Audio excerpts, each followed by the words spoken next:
Hello, everybody. Welcome to a new episode of the Dissenter. I'm your host, as always, Ricardo Lopes, and today I'm joined by Dr. Cas Soper. He's a psychotherapist and psychologist in private practice in Portugal, by the way. His therapeutic work specializes in helping people deal with addiction, depression, bereavement, and other life crises. And today we're going to talk about his book, The Evolution of Life Worth Living, Why We Choose to Live. So, Dr. Soper, welcome to the show. It's a pleasure to have you on. And by the way, thank you so much for sending me the book. Well, thank you for having me here. And in my best Portuguese, boa tarde, Ricardo. Boa tarde. Okay, so, the book is actually about suicide, and more specifically, the evolution of suicide. So, how would you define suicide from an evolutionary perspective? Okay, and yes, and although I tried to keep the word suicide off the front cover, because people don't tend to want to open books that do have suicide on the front cover, that is true. That is the bulk of the topic of the book. And well, the definition I'm using for suicide is the regular standard one. It is the act of deliberately killing oneself. There's not I don't think there's a need for a special definition of suicide for evolutionary purposes, but it's the point of the definition. I mean, it's the central point of the definition for me is that the intention matters. So suicide is a purposeful, willful act, and the intent is self-extinction. It's the end. It's a cessation of consciousness, which is a tricky idea because you can't, of course, know for sure what people intend, and some people have more than one intention. I mean, people can be in two minds, so it's not as straightforward as it may sound, but that's the definition I'm using. Mm-hmm.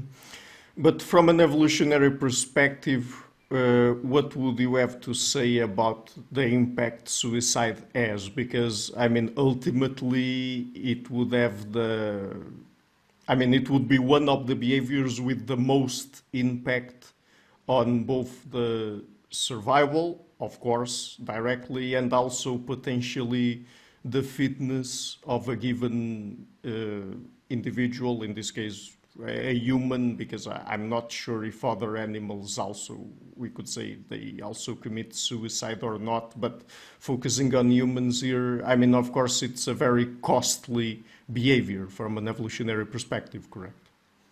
Yes, I think that's my take as well. And death for a mammal is the worst possible outcome. I mean, we are like other mammals, we're designed for repeated rounds of reproduction. So mammals generally go to extreme lengths not to die. Even if in extreme situations, the same for birds and other life forms, but even in extreme situations where perhaps a choice has to be made between the survival of an offspring and the survival of the self, a mammal will choose to jettison the offspring rather than volunteer to die. So David Buss put it very well in his books. He said it's very bad to be killed genetically. It is a disaster. It's game over, end of the road. So suicide is right up there, and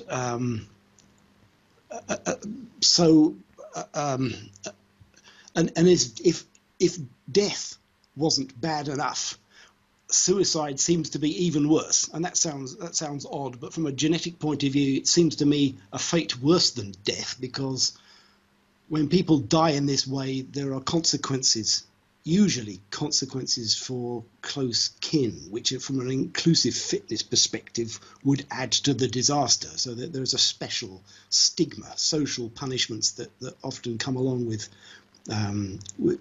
this form of death that makes it particularly penalizing for relatives. So Yes, I mean, this needs an evolutionary explanation. It is variable, so the risk of suicide varies a lot between individuals and between groups.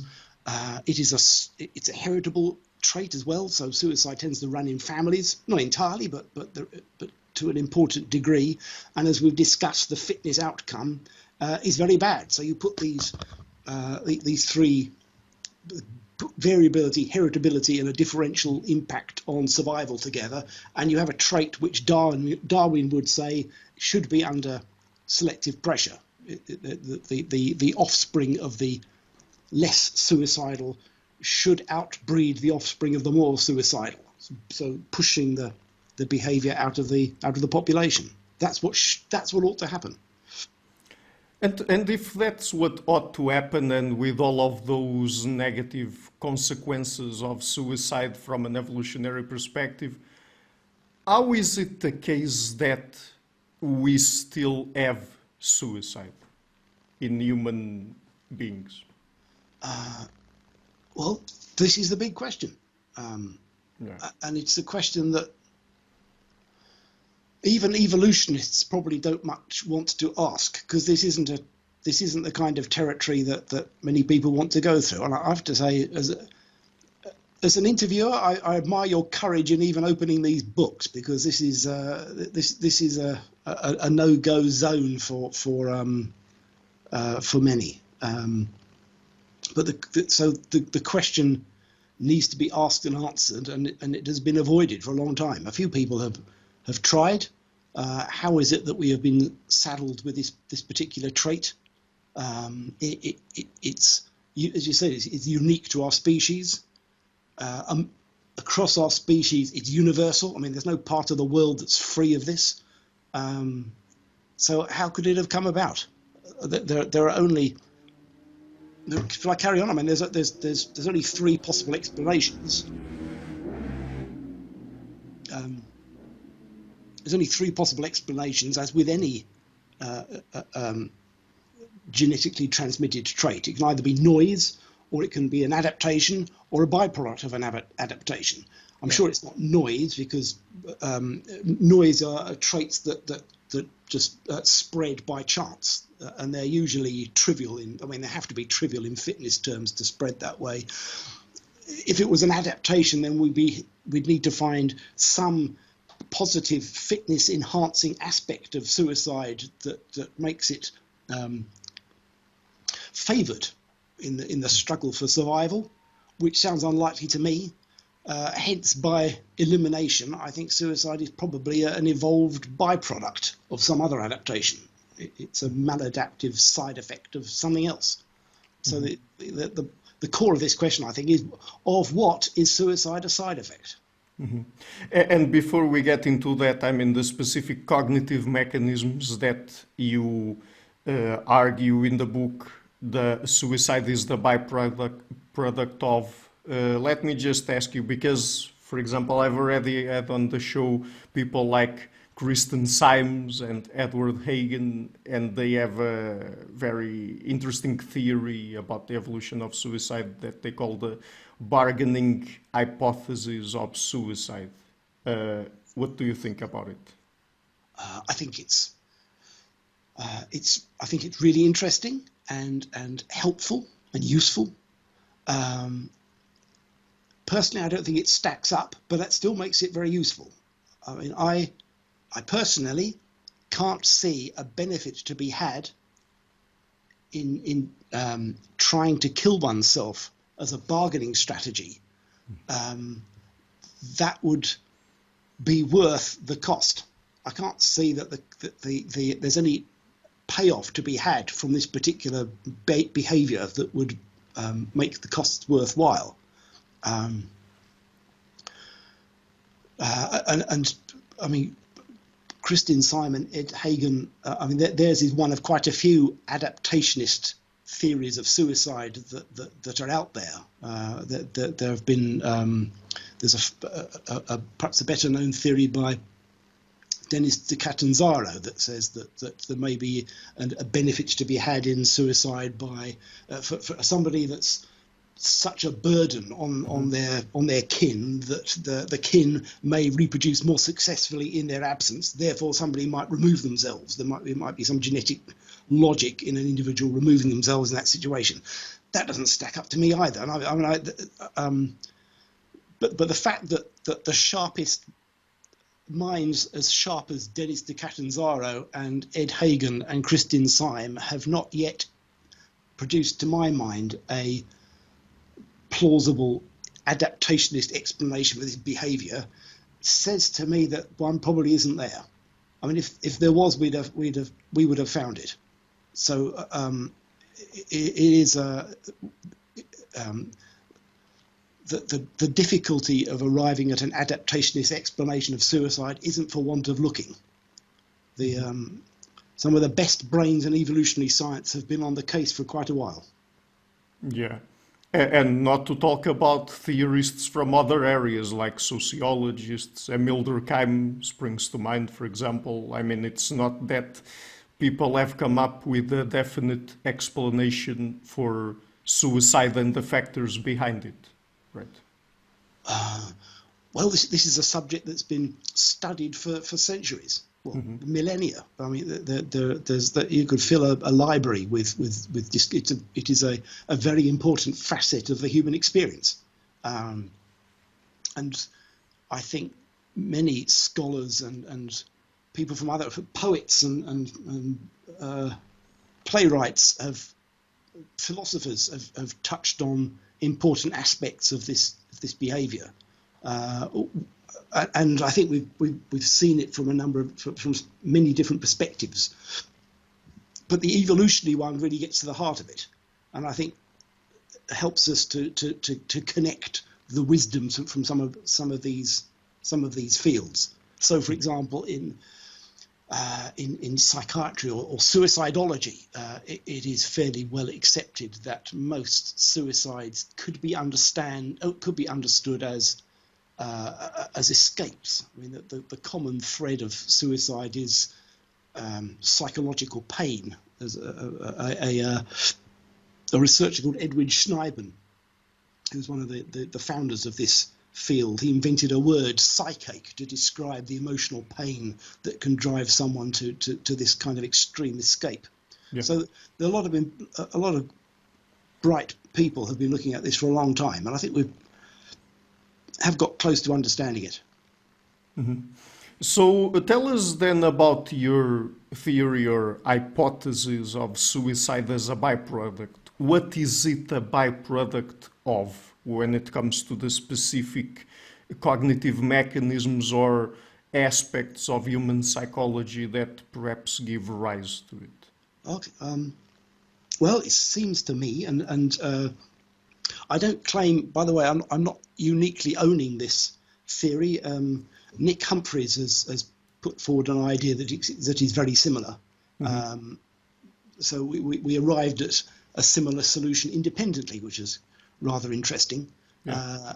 And the way I have tried to explain it is that there are suicide is a byproduct of probably not one adaptation, but two.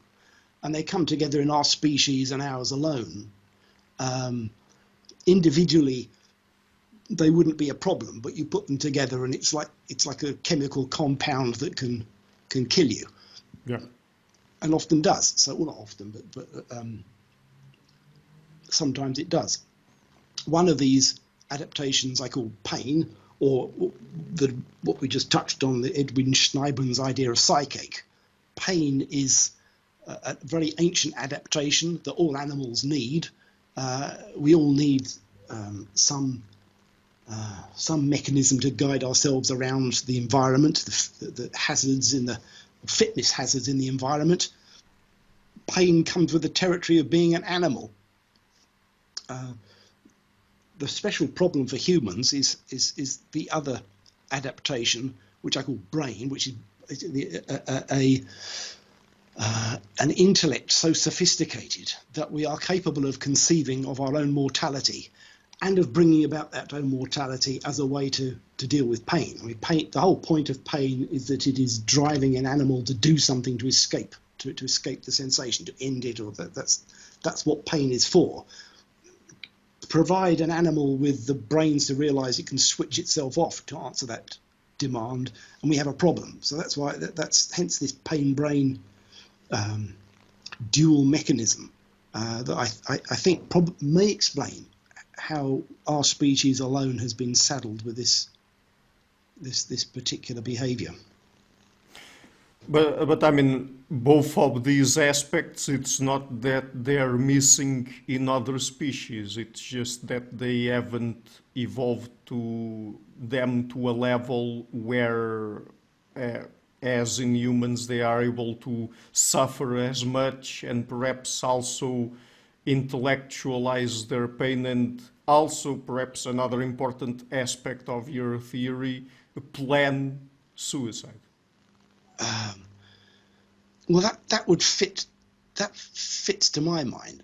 We're not the only animal that experiences pain. I mean, that is Sure. that's an animal universal. Mm-hmm. The special problem we have as a species is that during the course of normal cognitive development, and for most humans, it's in the second decade of life. It's in adolescence, Yeah. where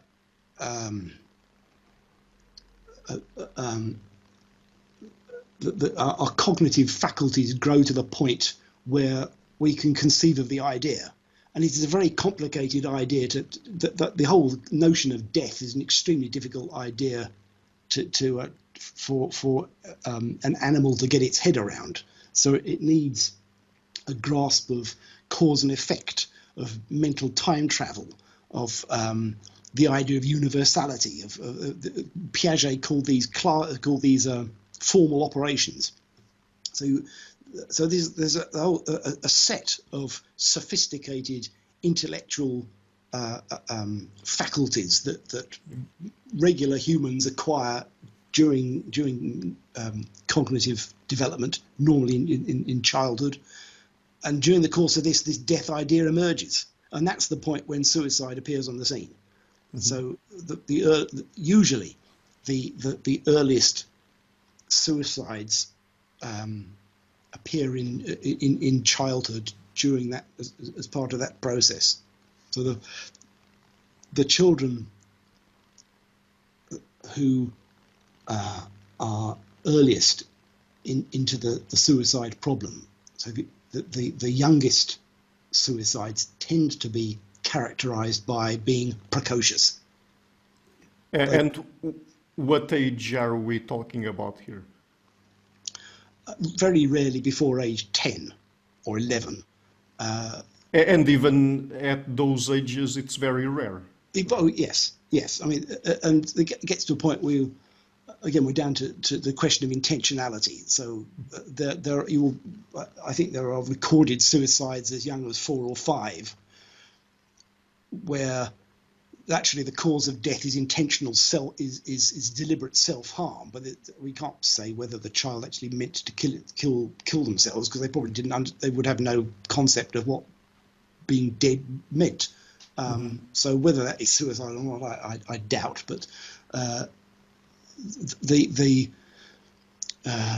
for the mass of suicides appears on the scene usually in the early teens, and it grows in the population. The suicide rate grows as by age till you get to about 20, 21, and then it flattens off. And after that point, it's an endemic hazard. We're all at risk. Apart from, as far as I know, the only population that is all but immune, as far as I know, are people who are intellectually disabled, with severe intellectual disability, which I think is telling. Yeah, it is telling, because those people, in that case, what happens is that they are not able perhaps to conceive of ending their own lives. Perhaps they don't have a notion of what death is, and they're also not able to perhaps plan and execute suicide. Well, that would be a parsimonious explanation, it seems to me. there is the link between suicide and intelligence is quite complicated. There seems to be this threshold effect. There's not a linear connection. So there are relatively high rates of suicide amongst both the highly gifted and the very bright, and at the other end, people with sort of mild intellectual disability. They are relatively at high risk as well. So at least it's not the case that people higher in intelligence are also more prone to suicide. I don't think it works that way. Some scholars have described it as a cognitive flaw. It's a categorical this minimal level of intellect by which one can mentalize death, especially one's own death. Yeah. Is a minimal requirement. Beyond that point, we are all at risk. And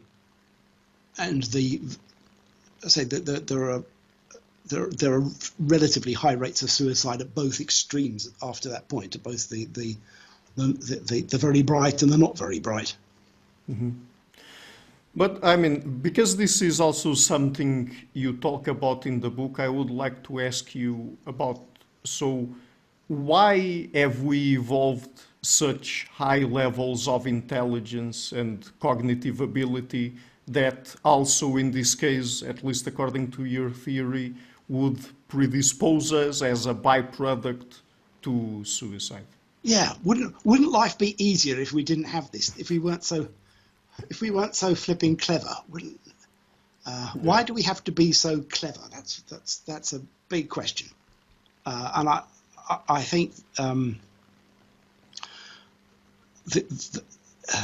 that we are the only animal that's found a way of living with this cleverness is quite interesting.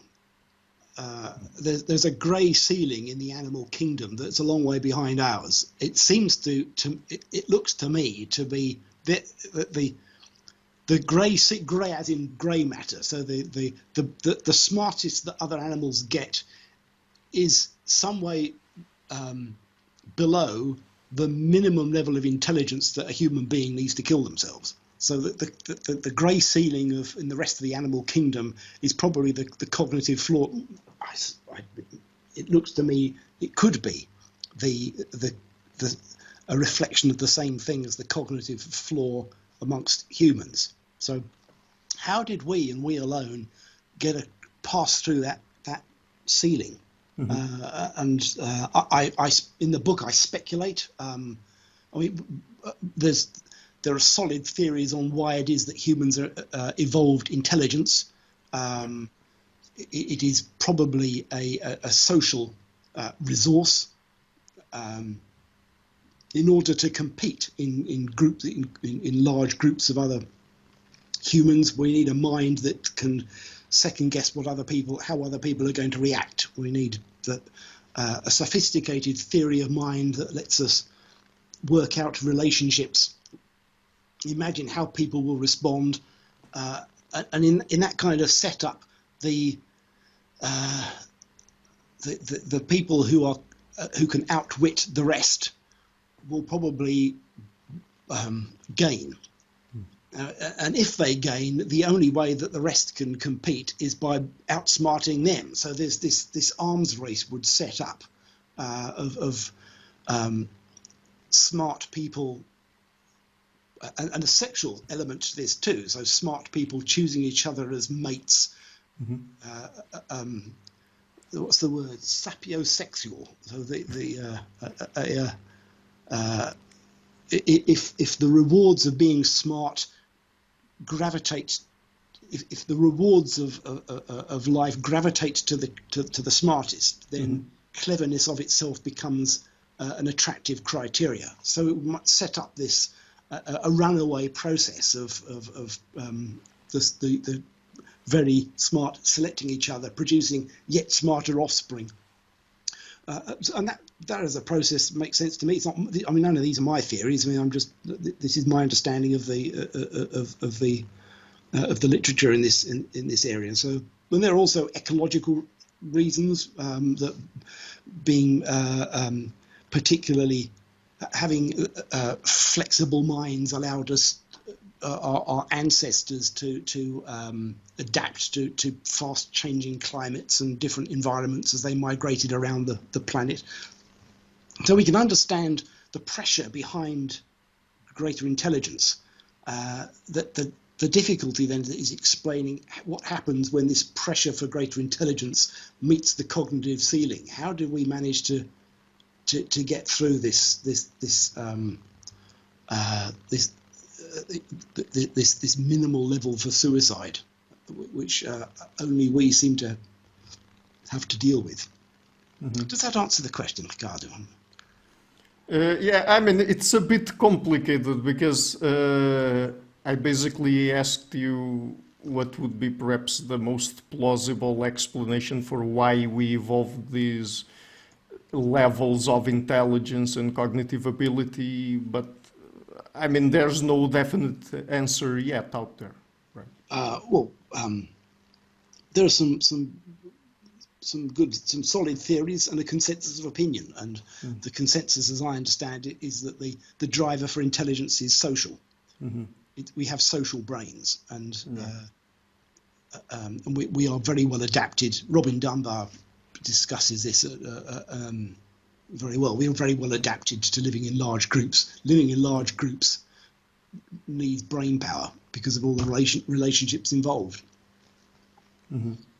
So let's get into another aspect of your work. So with all of what we talked about in mind, the pain and brain hypothesis or theory of suicide, I mean, the many different ways, particularly psychologically, that humans can suffer, the trials and struggles we go through in life, and because of our cognitive ability to understand death and plan ending our own life, I mean, perhaps the question arises of why is it that we don't do it, or why we don't do it more often? So, and in that way, you talk about things like keepers and fenders. So let's start with the keepers. What are the psychological mechanisms that you call keepers that protect us from suicide?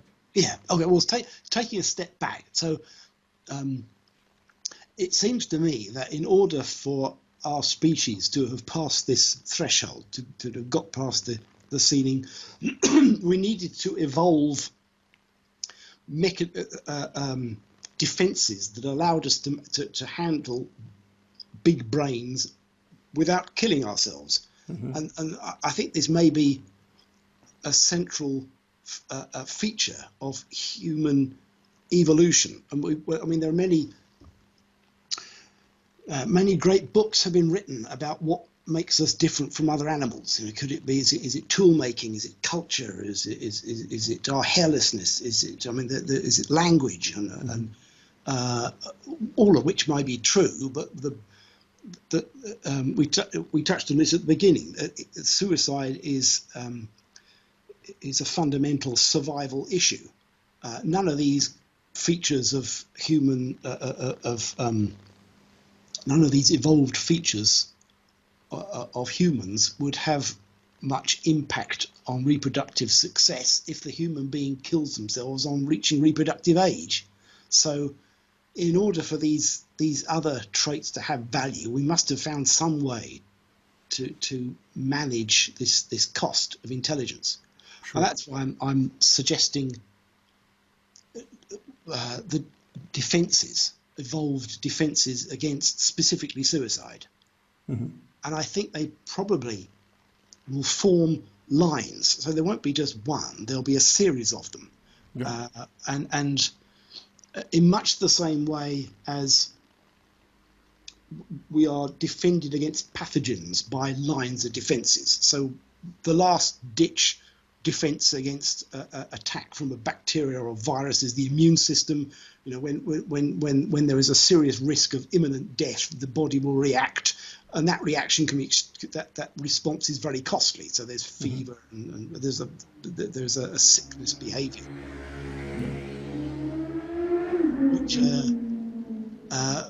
which is only worthwhile in that extreme situation. So ahead of the immune system, we have skin to stop bugs getting into the body in the first place, and we have a behavioural immune system ahead of that that keeps us away from sick-looking people.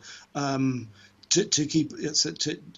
ounce of prevention is worth a pound of cure, they say in England. So I would expect a similar setup to be in place with regard to the suicide problem. Like pathogens, it is ubiquitous, it's all around us. There will be extreme last-ditch defences, costly defences. Ahead of those will be less costly ones that are sort of standing permanent barriers.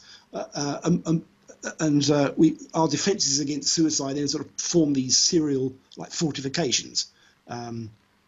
Much like to stop pathogens getting through, if an attack gets through one line, it still has to face the next and the next, which is why, even though we all have this potential, I think after a certain age, we all have this potential, which is why only about 1% of human beings die this way. As you say, on the face of it, why is it not more? Yeah, I mean, I think the last time I saw the numbers, it was around 800,000 people a year who kill themselves, right? At least the ones that are registered as suicides. It's in that order, and it's a lot of people. But it's been declining in recent decades, which is good. But it's still there as there's a rate of suicide that just continues in populations more or less steadily.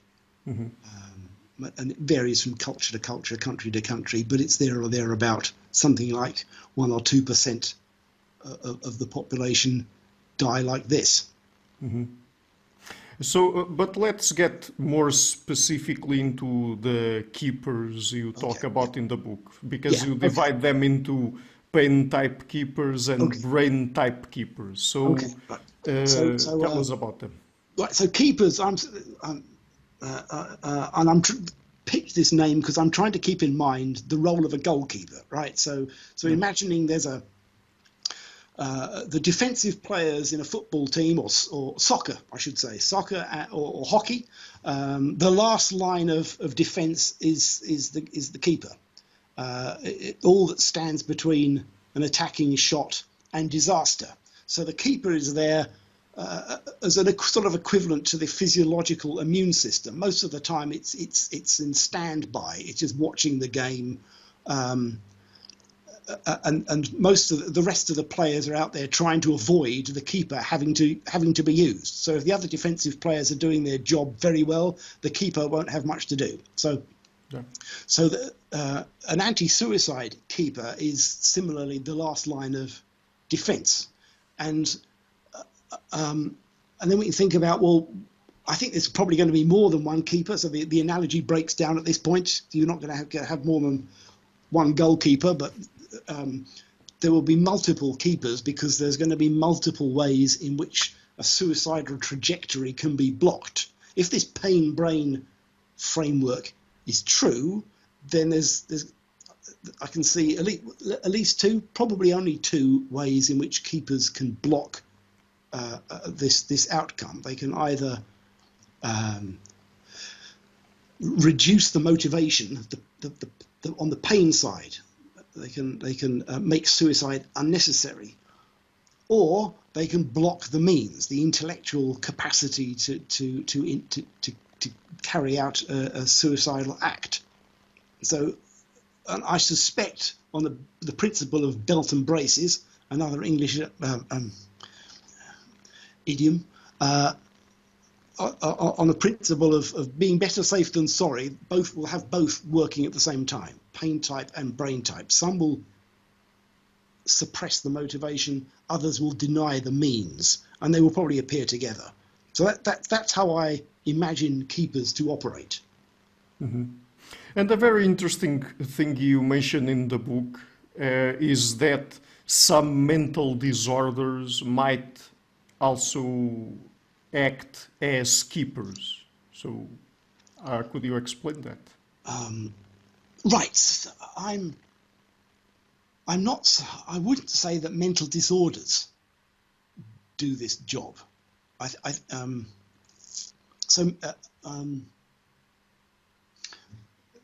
I don't want to get into a discussion about, well, what are mental disorders, but from most of the time we think of mental disorders as a sort of psychiatric syndromes, which are probably don't have a strong evolutionary relevance, because these are the things that psychiatrists classify as schizophrenia or depression, or are constellations of symptoms, and we look at them and they look connected because they co-occur, but we don't well understand the connections, if any, between the elements. So what I do think are likely to be anti-suicide defenses are particular symptoms of mental disorders, and those symptoms keep reappearing across different diagnostic classifications. So on the pain side, for example, there will be many ways in which the human organism could manage its own psyche, ways that and it would the human mind will do this compulsively, probably unconsciously, and as I say, in all sorts of ways. It could numb the pain, numb the motivation. So people in some risk of suicide who are experiencing chronic psychache may find themselves lacking motivation to not just to kill themselves, to do anything, or they may find may find themselves compelled to be using mind-numbing substances, alcohol or drugs, or they may be driven to what neurologists call pain offset relief. A very good way to ease cramp or physiological pain is applying another pain. I mean, it sounds paradoxical, but it works. It's what we all do. It's why you might thump the table when you get cramp, or rub your head when you bump it. I mean, it doesn't heal anything, but the interference of the of the pain process is relieving. So we might expect to find compulsive use of pain offset relief, people hurting themselves, people who are in pain hurting themselves even more. So these are behaviours that will look disordered from a psychiatric point of view, but from the perspective of an organism that is trying to reduce the motivational power of its emotional pain, I think they would make sense as anti-suicide defences. And these symptoms reappear across various the diagnostic criteria for several mental disorders. So this enforced lethargy that is a diagnostic feature of depression, most obviously, but also for bipolar disorder and schizophrenia. You will find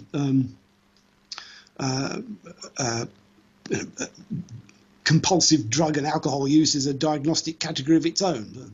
So that's on the pain. So on the brain side, we should also expect to see cognitive deficits interfering with sort of high-level intellectual faculties, memory, the ability to take decisions. People in extreme in suicidal crisis or suffering chronic psychache for whatever reason may find themselves unable to think straight. They can't organise suicide, but then they probably can't organise anything else. Which is why keepers are so costly to activate.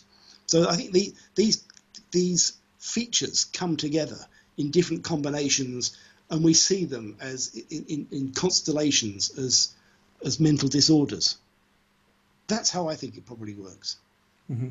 And I know you mentioned that you probably don't want to get too much into the discussion of what is a mental disorder, but let me ask you, do you think that with that in mind, we should think about these conditions, these syndromes, I guess, as disorders? Right. I think what we imagine, what we take to be mental disorders, usually are not disorders. I think most common diagnostic categories, I'm thinking depression, non-suicidal self-injury, substance use disorders, obsessive compulsive disorders, some forms of psychoses, are actually the way the human brain goes around protecting itself at times of times of pain. In situations of chronic mental pain, these syndromes will move in to keep us safe. Mm-hmm. So in the same way that the physiological immune system is not a disorder, it is the healthy organism doing what it was designed to do, keeping itself safe when it's under attack. The immune system will produce symptoms like fever and anemia and vomiting and all these other unpleasant behaviors that look like diseases. They look like illnesses, and we think of them as being illnesses, but they are self-protective devices. And I think keepers work in the same way. So their outputs will look like illnesses. And certainly the people who are experiencing will feel them to be diseases. They will feel literally disease. But that doesn't mean that they are dysfunctions, that they are the human organism doing what it was designed to do. And most of the time, they work. Mm-hmm. They work, in this case, if we have in mind the prevention of suicide. Exactly. Right. So the comparison to be made is not do people with mental disorders do better than people without mental disorders. The question is, do people with mental disorders do better than people who are suicidal without mental disorders? Mm-hmm. That's a different question. The alternative to a mental disorder is not having the mental disorder. The alternative may be death. Right. And from that perspective, yes, mental illnesses are costly and unpleasant and socially awkward, but they're better than the alternative. And most of the time they work. So even though suicide risk is much greater in the presence of these responses, as you would expect it to be, suicide death in this way is still an unlikely outcome. So there's not a direct causal link between depression and people that suicide is not caused by depression. The vast majority of people who are depressed do not kill themselves, which I would take as a result. Mm-hmm. So, and what about the fenders then? So, well, fenders. Back to my soccer analogy. Fenders are the other defensive players. So they're up in front of the goal. They're the front line of defence, and their job is to keep the ball away from the goal in the first place. Is to keep the ball away from, so that the keeper doesn't have to work. So the keeper in this case, these symptoms of mental disorder and fenders are on the same side. They're not. Fenders are trying to set things up so that the keeper is not having to do anything, but that doesn't mean that make the keeper the enemy. They're part of the same team. So the job of fenders is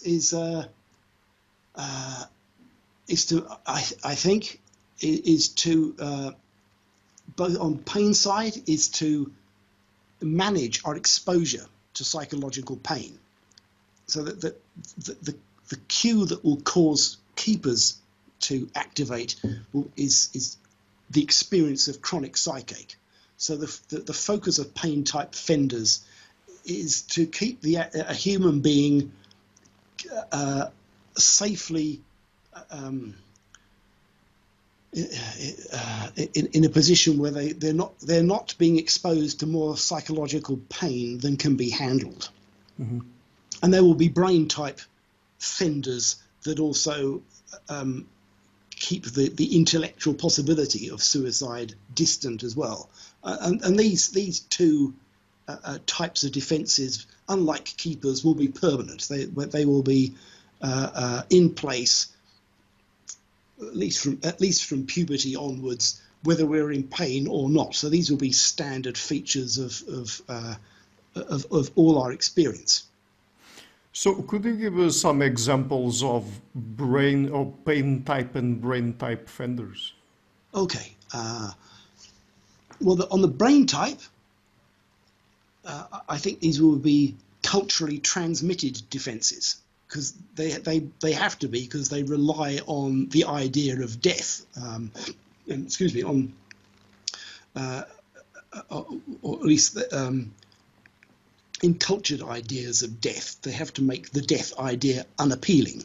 So brain type fenders will set up a taboo. So this whole topic is one that we really don't want to be talking about or thinking about. It's something that most people, as I say, this is a remarkable interview because most people really don't want to go here. They will, for those people who can think of the idea, brain type fenders will make the idea feel futile. So we will have beliefs in a painful afterlife. There will be punishments for suicides to come. So even if you kill yourself, it's still not going to relieve the problem of pain because it'll hurt even more. And beyond that is a stigma where even people who can think about it and think it might be a good idea, the act just feels plain wrong. So there are again these layers of defences that are in culture that we pass around and are very powerful. So for this reason, I think even people who might have the idea don't act on that idea. Mm-hmm. It's and differences in the suicide rates from culture to culture seem to depend on this on these socially transmitted barriers. And on the pain side, what are they going to do? They're going to try to keep us away from psychache. They're going to, and I see a clutch of mechanisms underway here. So we were going to have unlike other animals and unlike just about any other biological system, our emotional set point will be above neutral. So most human beings are kept fairly happy. And from a biological perspective, that is really interesting because normally systems revert to neutral. The best place to notice differences in the environment is at a point where all the history is taken into account and you're just looking for changes, for updates, which is why we don't feel we can't feel the sensation of clothes on our skin, because as soon as you put your clothes on, it's old news. And the nervous system discounts it. So we're just most of our senses are fundamentally set up to look for differences. With human emotional states, that's not the case.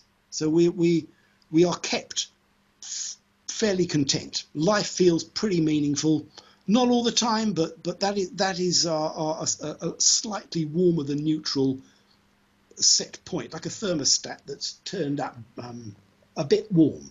And then the other mechanisms are trying to, how does the human mind maintain that state? And I see there's only two ways it can do it. It can either keep the downs down or keep the ups up. I mean, there's only these. I mean, so suppressing psychache will result in all the sorts of things that humans do to keep themselves distant from painful news. We are very good at deceiving ourselves about things that we don't want to know about. it is an astonishing human capability of filtering our incoming news and being selective about what it is we want to even register as fact. And the things that we bat away are the painful updates. So that's how we keep the downs down, while we keep the ups up. We fill our lives with activities that have, as far as I can see, no biological function whatsoever other than to make us feel good. Again, I think alone amongst the animals, we pursue pleasure for its own sake. And I think there's a superordinate system around all of this that has to manage the inaccuracies that are then involved, because putting all that together is I imagine it will be a very complex psychological process to keep ourselves continually slightly in denial, to keep pursuing things that feel good for no biological reason, to keep this warmer than neutral set point. Is going to need an overarching truth management system, or world view, as I see it called. And none of these are my ideas. I mean, these features are the stuff of psychology. This is what we have, human beings, psychologists have studied for hundreds of years. So what I think could be helpful here is that they are connected through this fender framework. Does that make? That's a long-winded answer to your question. Let me just ask you some questions about what you just said. When it comes to the self-deception part, so your account of self-deception differs importantly from the one developed by people like Robert Rivers, for example, right? Because in this case, it's about really self-deceiving oneself and not necessarily self-deceiving oneself to deceive others. Yeah. Right? I'm really chuffed that I'm very pleased that Robert Trivers gave the book a good review, which I wouldn't have expected him to, because I'm taking issue with that very famous theory. I don't think we deceive ourselves. I mean, there's no doubt we do deceive ourselves. The question is why, and I don't think we deceive ourselves primarily to deceive others. For a couple of reasons. I mean, it doesn't look to me particularly effective. The sorts of things that we deceive ourselves are in plain view to everybody else. So I can go around imagining that I'm smarter or clever or fitter or more handsome. Or I mean, the reality is whatever I imagine I'm like, other people can see. But and I think the main reason we deceive ourselves is because in the end it is a survival. It's a matter of life or death. We're not messing around here.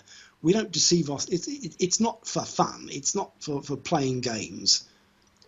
We have at all costs to maintain a vision of life being worthwhile. And if that requires a bit of self-deception, so be it. And it is a measured self-deception. I mean, there's a limit to how far we can fool ourselves. But within the limits of what is plausible, we feel warmer than would be objectively rational about ourselves and the things around us. And we are very selective about this yearning to feel warm about our lives.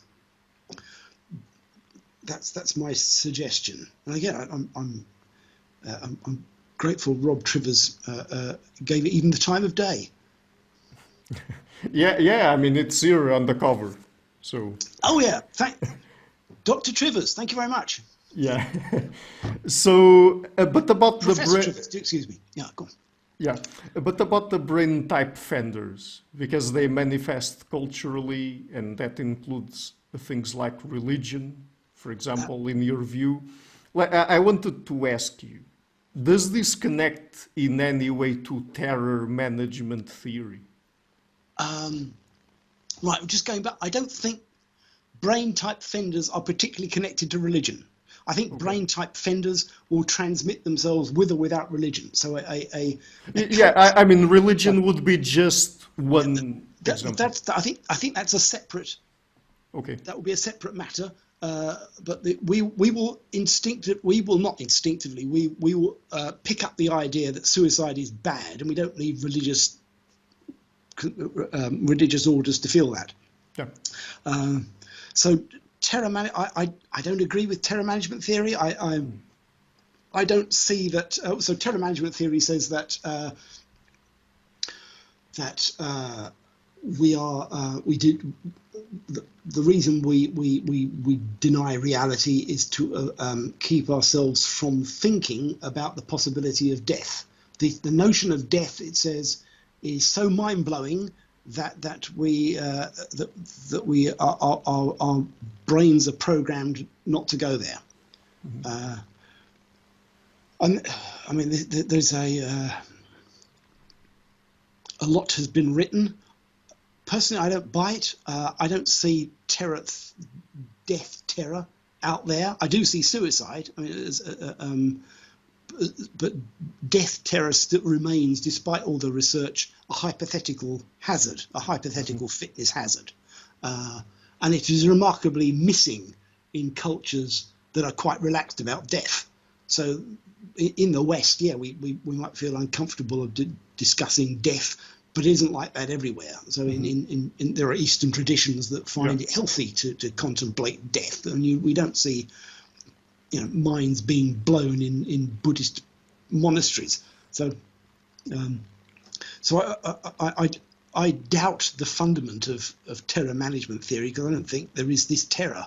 The problem that humans have is not a terror of death. It's actually the capability of thinking about it. That's what needs managing, Okay. and is a real fitness hazard. So tell us then about religion. So where would religion fit in your picture? Well, I think religion is. Not everybody agrees with religion. I mean, what my take may upset atheists. Okay. But I see. I believe there is adapted functionality in our propensity to adopt religious and spiritual beliefs, and I would include here not just mainstream religion, but spiritual codes that have us yearning for higher purpose, for deeper truths. And you don't need religion for that. Religion is one way around, is one approach. And what religions do is provide a vision of hope, and they provide a promise of salvation. They make life feel good, and they give and worth hanging in there for. And this is the common theme of religions the world over. So the local flavors vary, but these central features, this promise of salvation, of a future worth living for, and rituals that help to move us towards that hopeful future. These are commonalities, which this universality of religion suggests to me that it has this protective, life-affirming functionality. That's my take. In the book, you also talk about love, and love can manifest, I guess, in many different ways. So, in what ways would you say love can contribute to preventing suicide, and what would it mean exactly? I mean, what are the different ways it can manifest to Right. prevent suicide? And this all sounds a bit wishy-washy, doesn't it? I mean, this is a difficult word to insert in a scientific in a evolutionary biological discussion. But the fact remains that we need to deal with is that love is protective, as is religion. The aspect of religion that protects against suicide and mental ill health. So the keepers that we talked about earlier, that the aspect of religion that keeps us away from having to deploy emergency anti-suicide measures is the faith aspect of religion. It's not going through the motions. It's not the social, not particularly the social performance of religion. It's an inner faith. It's a maintenance of inner belief. And I think love works the same way. The fact here, it's the epidemiology says that people who have love in their lives feel better, are less prone to to mental disorders, and are less prone to suicidality. Love here is having a purpose outside of the self. It is a giving of oneself for a grander objective. So it could be romantic love, but romantic in the broadest possible sense. It's a romantic in the sense of something big and beautiful, and that yearning for something beyond our biological needs is protective, and it's hard to dispute that in the epidemiology by the mental of psychopathology, including suicide. But this also certainly has a social aspect to it, correct? Yes, and I mean these are fundamental features of the human experience. So they're going to have something that they're going to develop social dynamics. I suspect what's important in religion, why religions form, is that it's easier to maintain hope and faith as part of a group. Mm-hmm. We're not all going to get despairing at the same time, so we can lean on each other's faith at times of doubt, so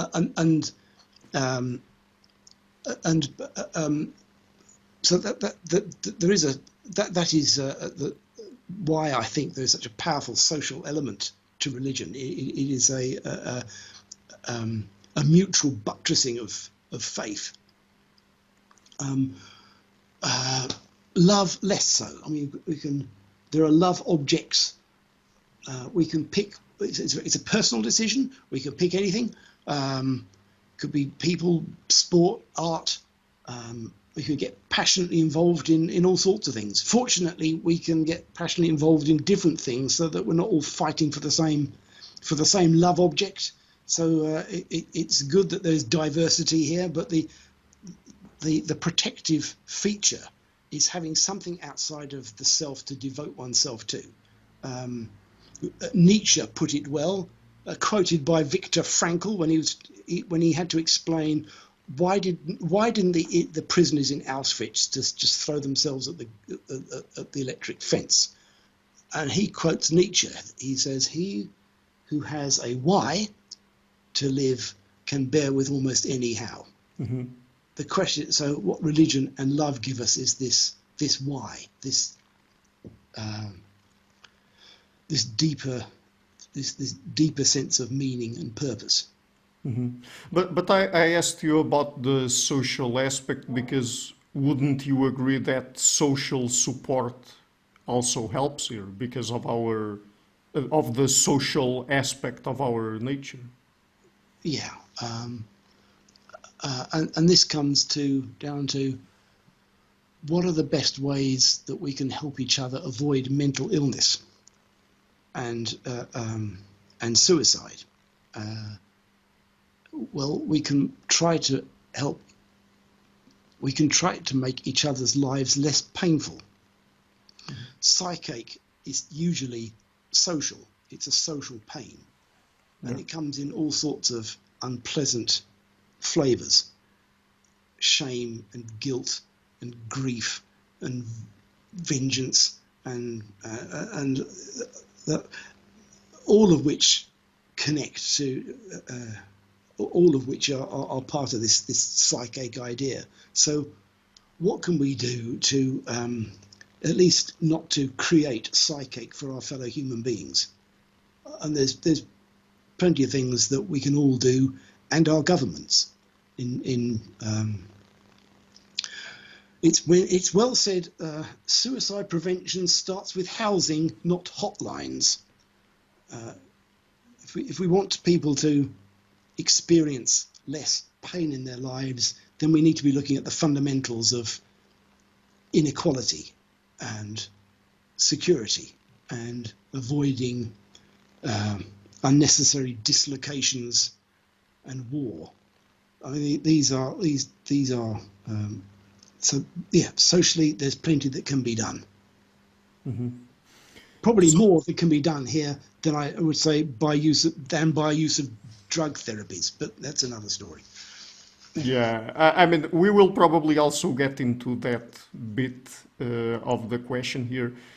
But before that, at the beginning of our conversation, you said at a certain point that there are also genetic, or it seems that there are genetic factors associated with suicide, because at least to a certain extent it runs in families. So is it the case that then that we are not all equally prone to committing suicide?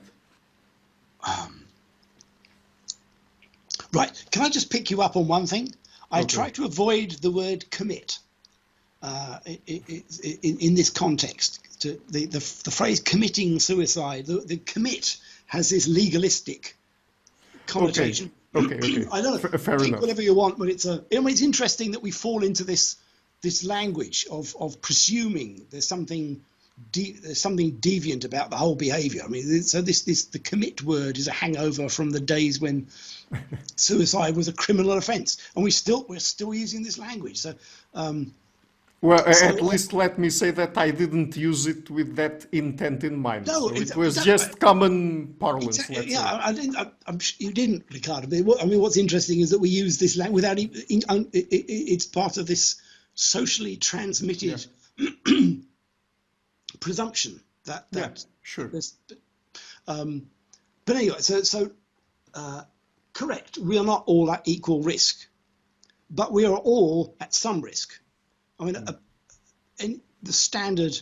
anybody with a standard human brain is at some risk of suicide. There's nowhere to hide. There's nowhere to run. No one is exempt.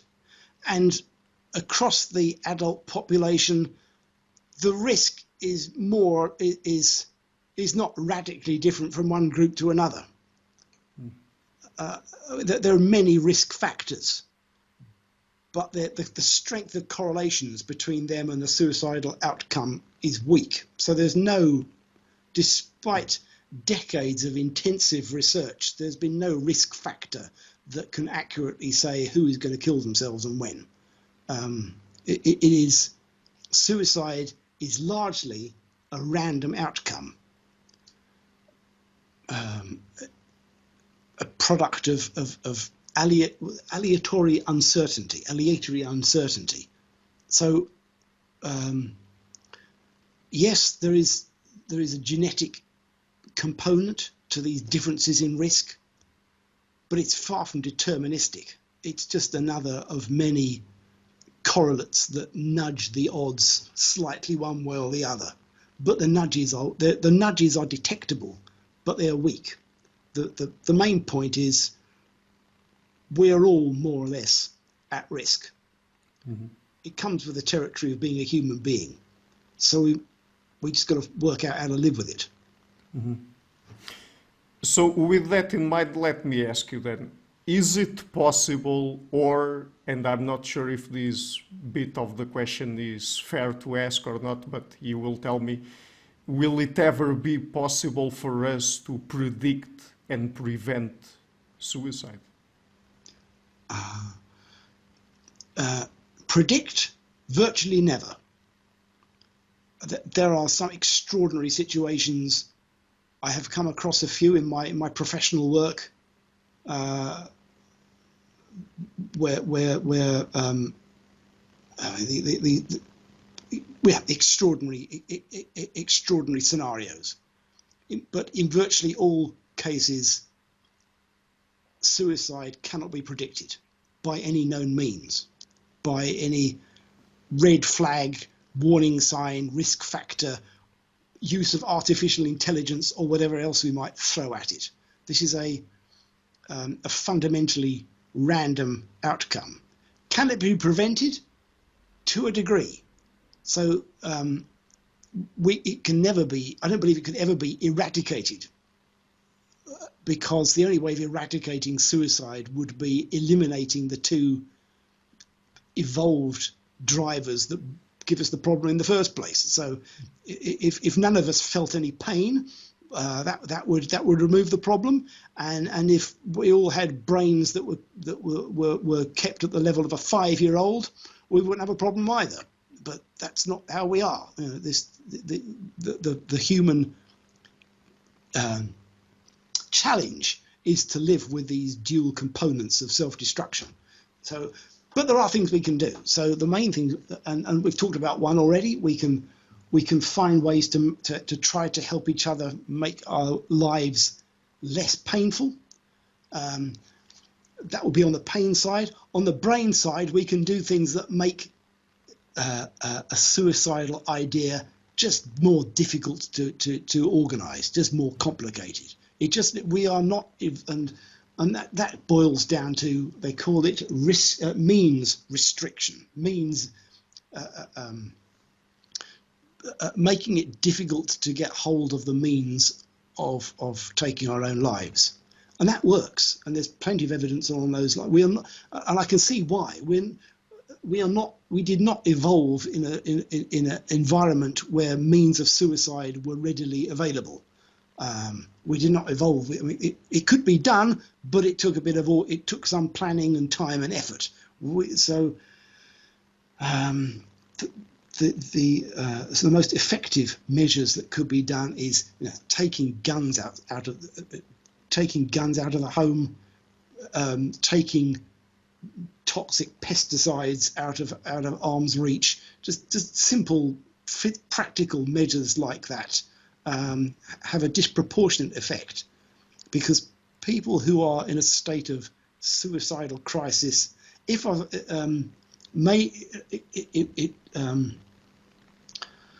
will be protected to some degree by finding things quite difficult to do. I had a client who described her suicidal crisis. There was a state she found, a state where she was cooking. She was a mother, and she found she was incapable of cooking a meal that made sense.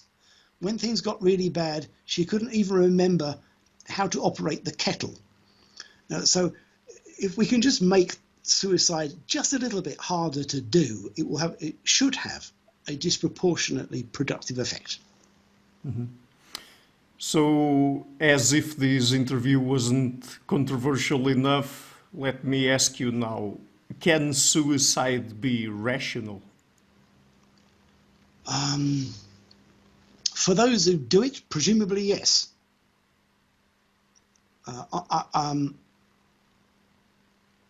I don't find this question, actually I don't understand the question, and I don't, not sure I understand what rational actually means. It's one of these words that we throw around. It feels good. It feels logic. We all want to be rational.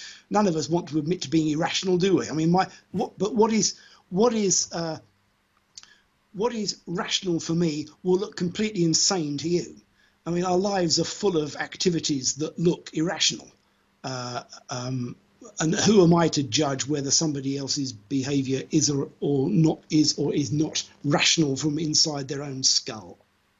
I presume that people who take their lives, they're not stupid, they are agents, they know what they're doing for the most part, and at the time it feels like the best available solution.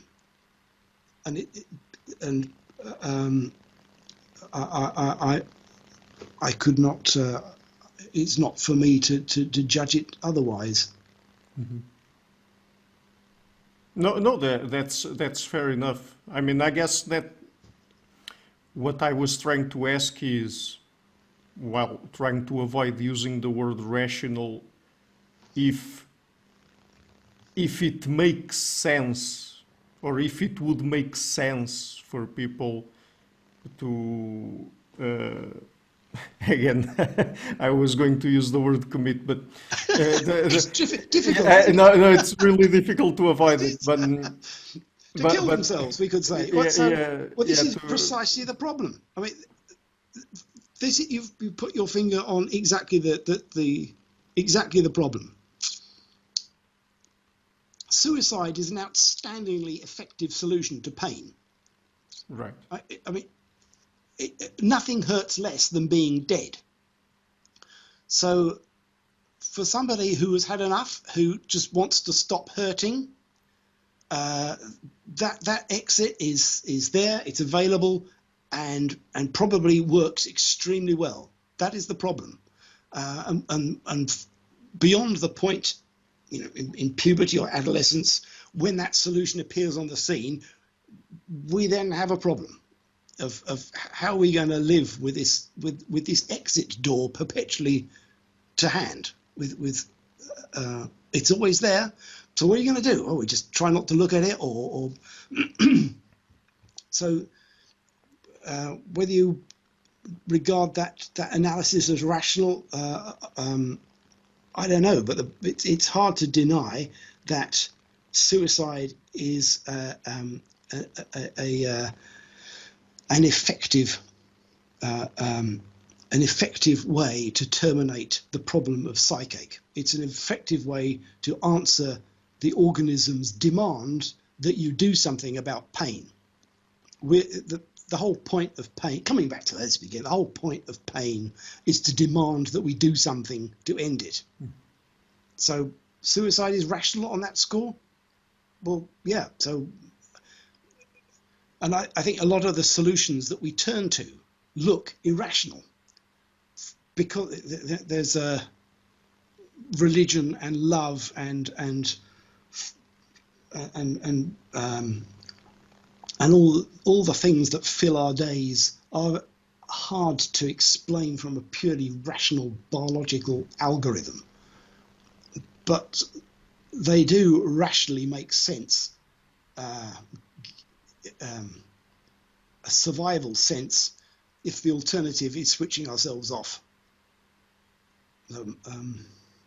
There's a lot good to be said about being irrational.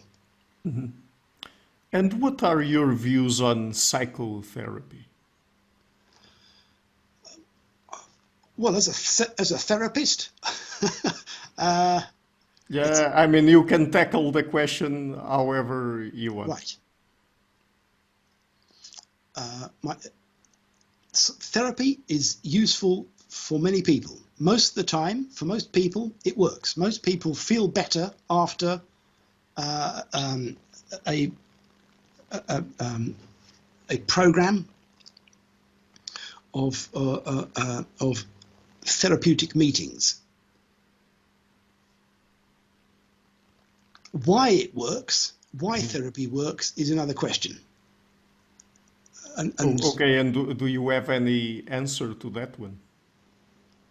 I can offer one. Okay.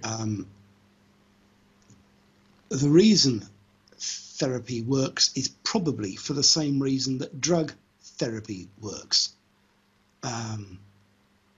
There is a, and this is difficult as a therapist. This is difficult to discuss because every therapist has got their own modality, their own school.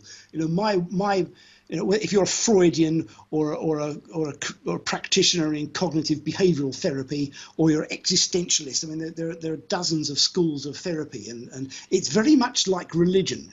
So every modality believes that theirs is the best, and it makes obvious sense to them, and they can't quite grasp why anybody would use the other, the rivals. What is really interesting is that effectiveness of therapy doesn't have much to do with the particular modality or school that the therapist is using, in the same way that the protective effect of religion doesn't particularly matter what religion it is. So do they all work equally well? More or less, yes. So it doesn't matter if it's psychoanalysis or cognitive behavioral therapy or whatever? Statistically, no. It's more or less, as my reading of the research is that almost any form of therapy is about as effective as almost any other. Okay. That doesn't mean it's not important. I mean, this is, in order for the therapy to work, the therapist has to believe in it. I mean, what makes therapy work is this imparting of hope. It's the same with religious belief. It's a transmission of faith. Let's work through this, and we have a good future to look forward to. And we'll go through this ritual or this procedure, and it doesn't particularly matter what the ritual and the procedure is. The benefit is had in this therapeutic relationship, in this collusion of a bright future. So the patient also has to believe in it. Oh, yeah. What we believe matters. If we believe that we have a future worth hanging in there for, we do. If we think the therapy is going to work, it usually does. So it makes it extremely difficult to do randomized controlled tests, because with a placebo group, because as I understand it, therapy is almost by definition placebo. It is a non-physical process. It is a transmission of a belief that this process will make you feel better. And if you believe it's going to make you feel better, it usually does. And you argue the same for psychiatric medication, correct? Well, there's no evidence that most psychiatric medication. There's no evidence that psychiatric medications work are substantially more effective than therapy, or for that matter, substantially more effective than placebo. In fact, the act. So the therapist maybe is in a white coat and has got a plaque on the wall saying he's a medical doctor, and he's giving you a pill and he's saying, try this, you might feel better. And so there's the same components of belief, of hope, of credibility are in place for drug therapies as they are with psychotherapies. And I believe, I imagine it's the same common elements that are at work in both. Yeah. It's very hard to explain this pattern otherwise, that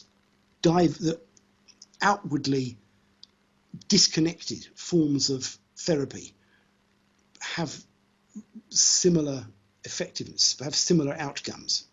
And they have similar outcomes largely regardless of the mental ailment that the patient or the client came in with. So this is, can I carry on with this? I mean, this is really intriguing. So there's no evidence, for example, that cognitive behavioral therapy is markedly more effective than, say, Freudian psychoanalysis. But these are two completely opposing models of how the mind works. They both work, and not only do they both work more or less equally well, as far as it can be told, they work equally well with depression, with obsessive compulsive problems, with general anxiety. There's almost regardless of what mental disorder the patient or client arrives with, they can expect a similar level of therapeutic success. And again, that is extremely difficult to explain unless, as this whole discussion is suggesting, there is actually a common causal thread behind mental ill health. if mental disorder is not a disorder but a protective response to psychache, then we can understand why a common curative process will be underway in therapy and will relieve those diverse mental disorders by the same process. Am I making sense here? Yeah, I mean, these are very complicated questions, right? So let me then just ask you one last question. So, what do you think people, psychotherapists and psychiatrists specifically, should say to someone who is dealing with suicidal ideation and perhaps some of the symptoms of these psychological disorders that, according to your theory, function as keepers? So, right, suicidal ideation and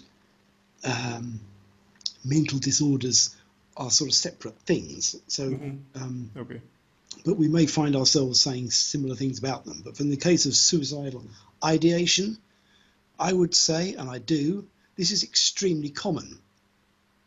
So I would say to somebody, no, you're not mad. And this is not a line of thinking that you should necessarily worry about. I suspect most people at some point in their lives have had these thoughts. Whether they want to admit having these thoughts or remember having these thoughts is another matter. But the possibility of suicide is on the table for all of us.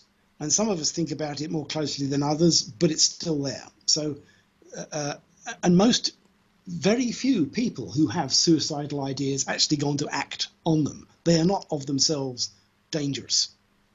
So the best thing that therapists and psychiatrists could do is to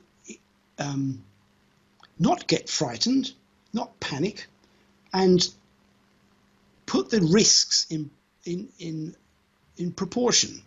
So patients and clients are in their distress and their worry and fearing the worst can be honestly reassured that the state they're in is not abnormal. It's understandable, and it would be a fair reaction to the situation that they will find themselves. And suicide is an extremely unlikely outcome. And a psychiatrist, I don't know if they want to say this to their patients, but in most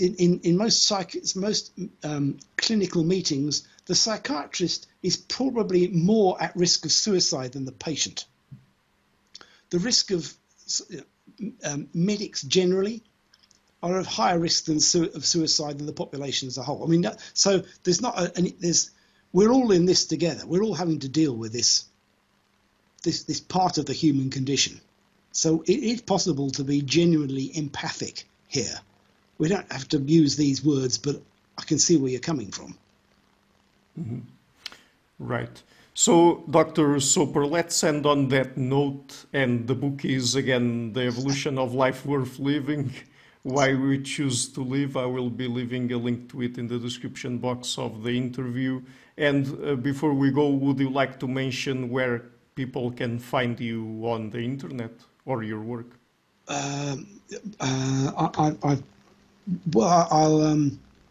You can send me an email. How about that? It's contact@soper.pt. Contact as in the contact, Soper as in my surname, .pt as in Portugal. Very good to hear from you. Okay, great. And thank you so much for taking the time to come on the show. I've been waiting to do this interview for a while now, and it's been a real pleasure to talk to you. It's a pleasure too, Ricardo, and much less scary than I thought it would be. Hi guys, thank you for watching this interview until the end. To keep the channel sustainable, I would like to ask you to please visit my Patreon page and to consider making a pledge there. Any amount, even $1 per month, would already be a great help. Otherwise, and if you like what I'm doing, please share it, leave a like and hit the subscription button. This show is brought to you by Enlights Learning and Development Done Differently. Check their website at enlights.com. I would also like to give a huge thank you to my main patrons and PayPal supporters, Karen Litska and Blanchett Perga Larson, Lau Guerrero, Francis Ford, Hans Frederick Sunder, Ricardo Vladimiro, Greg Healy, Adam Castle, Olaf Alex, Jonathan Vissel, Jacob Klinkby, Matthew Whittingbird, Arno Wolfkin, Tim Hollis, Henry Kalenia, John Connors, Paulina Barron, Philip Force Connolly, Jerry Mueller, Herbert Gintis, Bo Weingard, Rebecca Neuberger Goldstein, Dan Demetrio, Robert Windiger, Rui Inácio, Arthur Coe, Zup, Marco Neves, Colin Holbrook, Susan Pinker, Bernardo Seixas, Pablo Santurbano, Simon Colombo, Jorge Espinha, Phil Kavanagh, Corey Clark, Mark Blythe, Roberto Inguanzo, Michael Stormir, Samuel Andreev, Tiago Nunes, Bernard Ugni, Alexander Dunbauer, Fergal Cusson, Evan Bodrenko, Al Herzog, Don Ross, Jonathan Librand, Oslan Bullitt, Nathan Nguyen, Stanton T, Samuel Correa, Eric Hines, Mark Smith, J.W., João Eira, Tom Hummel, David Sloan Wilson, Yacila Dez Araújo, Eden Solon, Romain Roach, Dmitry Grigoriev, Diego Londonio Correa, Tom Roth, Yannick Punter, Adana Rusmani, Charlotte Bliss, Nicole Barbaro, Adam Hunt, Pavel Ostazewski, Nelek Bach, Catherine and Patrick Tobin, Al Ortiz, Guy Madison, Gary G. Hellman, João Linhares, Lida Cosmides, Saima Afzal, Adrian Yegi, Nick Golden, Paulo Tolentino, João Barbosa, Jules Price, Edward Hall, Edin Bronner, Franca Bortolotti, Gabriel Pons Cortez, Ursula Litske, Denise Cook, Scott, Zachary Fish, Tim Duffy, and Max Belby. My producers Isar Webb, Jim Frank, Lucas Staffinia, Ian Gilligan, Luís Caetano, Tom Vanagdam, Curtis Dixon, João Linhares, Benedict Mueller, Vega Guidi, Sardas Francis, Thomas Trumbull, and Nuno Welder. And my executive producers Michel Rugieski, Rosie, James Pratt, Matthew Lavender, Sergio Quadriano, and Bogdan Kanivets. Thank you for all.